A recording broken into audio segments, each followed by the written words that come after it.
আসসালামু আলাইকুম। মুন্সিগঞ্জের বিক্রমপুরে আলুর জন্য বিখ্যাত।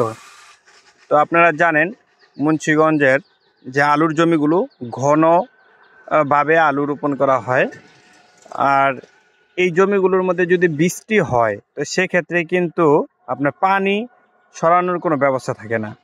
সেক্ষেত্রে এইভাবে যদি আপনারা কেল করে দেন তাহলে পানি সরে যাবে এবং আলু কিন্তু আপনার মাটিতে চাপা পড়বে না। আর যদি এখন বৃষ্টি হয় তাহলে কিন্তু অনেক আলু মাটিতে চাপা পড়ে নিচে থাকবে। এজন্য পানিটা সরাসরি যদি নেমে যেতে পারে তো সেক্ষেত্রে ভালো হয়।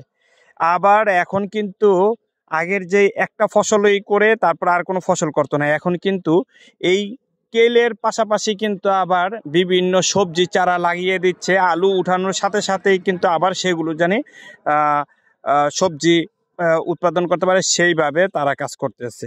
ধন্যবাদ সকলকে।